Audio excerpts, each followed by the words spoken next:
ہم لوگ بڑے ہی شریف گھرانے سے تعلق رکھتے تھے۔ میرے باپ کی سب عزت کرتے تھے۔ میری چھوٹی بہن مریم بڑی ضدی طبیعت کی مالک تھی۔ اسے صحیح غلط کا پہچان بالکل نہیں تھا۔ میں 19 سال کی ہوئی تو میری شادی طے ہو گئی۔ لڑکے کا نام راشد تھا۔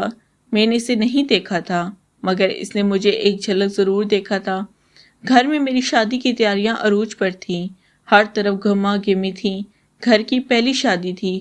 سب بہت خوش تھے، اور آج تو کچھ زیادہ ہی افراتفری تھی، کیونکہ آج میری شادی تھی۔ میں شادی والا جوڑا پہن کر بیٹھی تھی۔ جب میری چھوٹی بہن تیار ہو کر آئی، میں نے اسے کہا کہ تم بہت پیاری لگ رہی ہو، مگر دوپٹہ کیوں ایسا پھیلایا ہوا ہے؟ ڈھنگ سے دوپٹہ پہنو۔ میں نے اس کا دوپٹہ درست کیا تو میں حیران رہ گئی۔ مجھے اس کا پیٹ پھولا ہوا لگ رہا تھا۔ مجھے حیرت تو بہت ہوئی، کیونکہ میری بہن بہت دبلی پتلی 16 سالہ کنواری لڑکی تھی، اور اس کا پیٹ ایسے کبھی نہیں پھولا ہوا تھا۔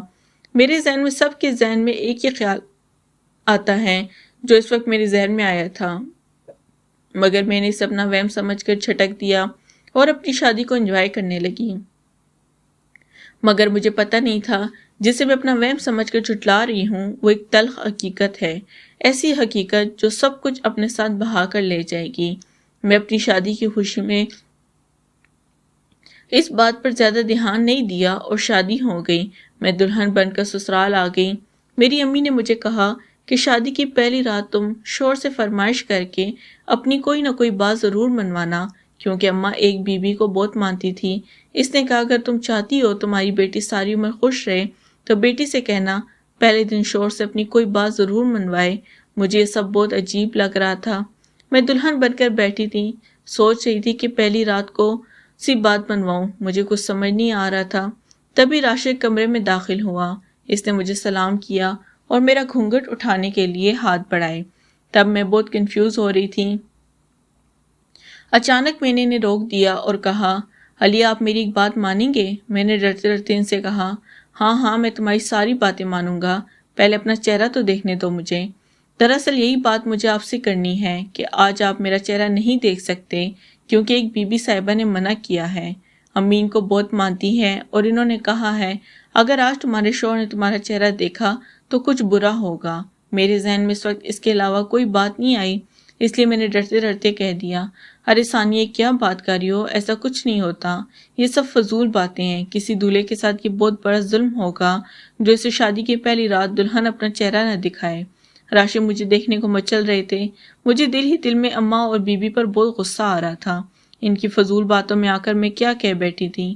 راشد کا موڈ اس بات پر بہت خراب ہوا، مگر میں نے بڑی مشکلوں سے انہیں راضی کر لیا کہ جہاں اب تک میری شکل نہیں دیکھی تھی وہاں کل تک اور صبر کر لیں، اور وہ بجھے ہوئے دل سے راضی ہو گیا۔ میں اس وقت بہت خوش ہوئی کہ انہوں نے میری اس بات کو میری فرمائش سمجھ کر مان لیا ہے، اور پھر میں نے اپنا آپ اسے سونپ دیا۔ راشد بہت خوش لگ رہا تھا، میں بھی مطمئن ہو گئی۔ اگلے دن رسم کے مطابق میکے آ گئی۔ سب مجھ سے مل کر بہت خوش ہوئے، مگر میری چھوٹی بہن بہت پریشان لگ رہی تھی۔ میں نے مریم سے وجہ پوچھی۔ شروع میں تو وہ ٹالتی رہی، مگر جو میں نے بہت اصرار کیا تو وہ پھٹ پڑی اور پھوٹ کر رونے لگی، اور اس نے جو بات بتائی وہ سن کر میرا دل دہل گیا۔ میں نے بے اختیار اپنے دل پر ہاتھ رکھ دیا۔ مریم بول رہی تھی کہ اس سے ایک بہت بڑا گناہ ہو گیا ہے، وہ ماں بننے والی ہے، وہ ایک لڑکے سے بہت محبت کرتی تھی، اس لڑکے نے اسے بہلا پھسلا کر اس کی عزت تار کی اور وہ خود بھاگ گیا۔ بہن کی باتیں سن کر مجھے اپنے کانوں پر یقین نہیں آ رہا تھا۔ میری چھوٹی بہن ایسا کیسے کر سکتی ہے؟ اس حد تک کیسے جا سکتی ہے؟ اور اتنی بڑی بات ہو گئی تب بھی اس نے ہمیں کچھ نہیں بتایا۔ مجھے مریم پر بہت غصہ آیا تھا۔ کیا بول رہی ہو تم؟ ہوش میں تو ہو؟ اپنی عمر دیکھی ہے؟ اور اس عمر میں تم اس حد تک چلی گئی ہو؟ کون تھا وہ؟ نام بتاؤ اس کا جس کا تم نے منہ کالا کیا۔ شرم نہیں آئی؟ اپنی عمر دیکھی ہے کیا؟ جواب دو گی اماں ابا کو؟ وہ بیچارے صدمہ سہم بھی پائیں گے یا نہیں؟ میں ایک ساتھ بہت سارے سوال پوچھ گئی۔ آپ ہی مجھ سے بہت بڑی غلطی ہو گئی، بلکہ بہت بڑا گناہ ہو گیا۔ میں کیا منہ دکھاؤں گی سب کو؟ امی ابا کو کیا بتاؤں گی کہ کم عمری میں میں نے خود کو برباد کر دیا؟ میں اس وقت کچھ نہیں سمجھ سکی تھی۔ تب میرے سر پر محبت کا بوجھ سوار تھا، مگر میں نہیں جانتی تھی کہ وہ ہوس کا پجاری ہے۔ اب میں خود کو ختم کر دوں گی، اس سے پہلے کہ یہ بات سب کو پتہ چلے۔ میں مر ہی جاؤں تو اچھا ہے۔ عجب وحشی انداز میں پاگل ہو رہی تھی۔ میں جانتی تھی ہر ذلت اور بربادی اب ہمارے کر فروخت تو کر لی ہے، ہر صورت میں کچھ نہ کچھ غلط تو ہونا ہی تھا۔ مریم خود کو ختم کرتی یا پھر ابا اماں کو کچھ پتہ چلتا تو وہ بھی جیتے جی مر جاتے۔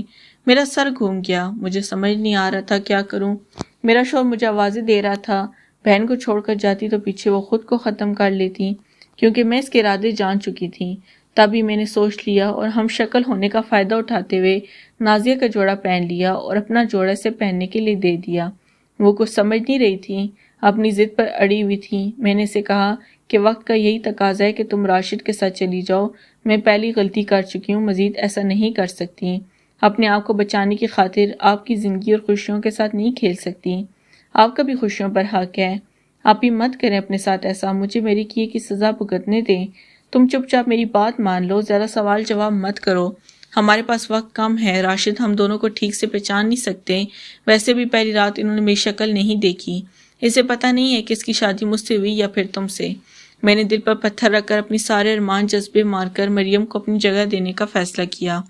مگر مریم بولی، آپ ہی مگر ایسا ہو سکتا ہے کہ میں بغیر نکاح کے آپ کے شوہر کے ساتھ کیسے رہ سکتی ہوں؟ میں نے کہا اپنی بکواس بند کرو، بغیر نکاح کے ساتھ جب تم کسی کے بچے کی ماں بن سکتی ہو تو اپنے ماں باپ کی عزت کا جنازہ نکلنے سے بچانے کے لیے سب کیوں نہیں کر سکتی ہو؟ جتنا میں اپنے غصے پر قابو پانے کی کوشش کر رہی تھی، مریم مجھے اتنا غصہ دلا رہی تھی۔ راشد اچھا لڑکا ہے، ہو سکتا ہے اسے گھر والے تمہیں نہ پہچان سکیں، اگر تمہیں کسی نے پہچان بھی لیا تو وہ تمہیں واپس لائیں گے، اور پھر ہو سکتا ہے سب مجھے غلط سمجھ کے تمہیں بے قصور جانیں۔ راشد مجبور ہو کر تم سے شادی کر لے گا، اگر شادی نہیں بھی کی تو تم اس گناہ کو راشد کا نام دے کر چھپا تو سکتی ہو۔ میں نے مریم کو زبردستی اپنا لباس پہنا کر سمجھا بجھا کر اسے راشد کے ساتھ بھیج دیا اور اسے کہا کہ پتہ نہیں لگنا چاہیے کہ پہلی رات اس کے کمرے میں تم نہیں بلکہ میں تھی، اس میں ہم سب کی بھلائی ہے۔ مجھے کچھ سمجھ نہیں آ رہا تھا، مجھے فی الحال یہی ایک حل نظر آیا تھا۔ بات کی بات میں دیکھی جاتی، ویسے بھی راشد نے پہلی رات میرا چہرہ نہیں دیکھا تھا، اس لیے اسے پتہ نہیں چلتا کہ اس کے ساتھ پہلی رات میں تھی مریم۔ میری بہن راشد کے ساتھ چلی گئی، میں دیر تک اپنے ارمانوں اور خوابوں کے لیے ماتم کرنا ہوتی رہی اور سب سے چھپ کر بستر پر پڑ گئی۔ سب نے لاکھ آوازیں دی مگر میں نہیں اٹھی، سبھی مجھے کہہ تھا کر سو گئی۔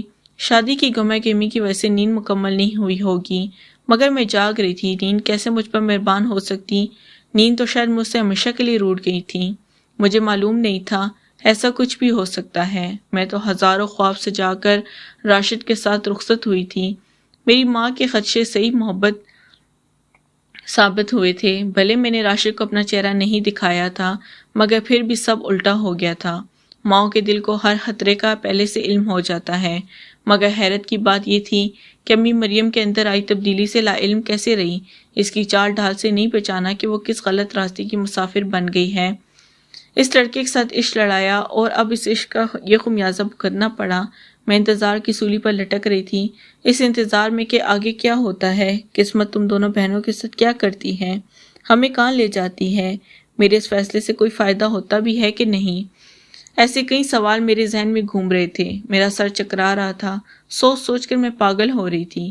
آنے والے وقت کو یاد کر کے خوف بڑھتا جا رہا تھا، میرا دل بہت تیزی سے دھڑک رہا تھا۔ سبھی پیر سے شور کی آوازیں آنے لگیں، میں سمجھ گئی تھی کہ یہ کیسا شور تھا۔ کچھ جانی پہچانی آوازیں سن کر میرے ماتھے پر سردی میں بھی پسینہ آ گیا تھا۔ پھر اچانک کے اندر آئی اور میرا چینج نیچے پھینک دیا۔ قمیص کے اندر مریم کی جگہ مجھے پا کر امی ایک دم بین کرنے لگی۔ انہوں نے تو مجھے پہلی نظر میں پہچان لیا تھا۔ وہ میری طرف بڑھی اور مجھے جھنجھوڑ ڈالا۔ امی مجھ سے بہت کچھ پوچھ رہی تھی مگر میں گونگی بنی ہوئی تھی۔ میں نے چپ ساتھ لی۔ امی نے جب دیکھا میں کسی سوال کا جواب نہیں دے رہی تو مجھے گھسیٹتی ہوئی باہر لے گئی جہاں پر میرے سسرالی جمع تھے۔ میرا دولہا بھی کھڑا تھا جو مجھے دیکھ رہا تھا۔ میں اسے دیکھ رہی تھی، وہ مجھے پہلی بار دیکھ رہا تھا مگر اسے گھونگھٹ کی اور سے کئی بار دیکھ چکی تھی۔ میں نے سوچا کہ ہم شکل ہونے کی وجہ سے ہمیں کوئی پہچان نہیں سکے گا مگر یہ میری غلط فہمی سے ثابت ہوئی تھی۔ باری باری سب مجھے باتیں سنا رہے تھے مگر مجھے کسی کی آواز سمجھ نہیں آ رہی تھی۔ نازیہ سہمی ہوئی سی مجرم کی طرح خاموش کھڑی تھی اور مجھے سب نے کٹہرے میں کھڑا کر دیا تھا۔ سب کی باتیں تیروں کی طرح مجھ پر وار کر رہی تھیں۔ دیکھنے میں بالکل ٹھیک مگر اندر سے بہت زخمی ہو چکی تھی۔ قصوروار نہ ہو کر بھی میں مجرم ٹھہری تھی اور میرا جرم یہی تھا، میں نے اپنی بہن کی ذلت اور رسوائی سے بچانے کے لیے قدم اٹھایا تھا۔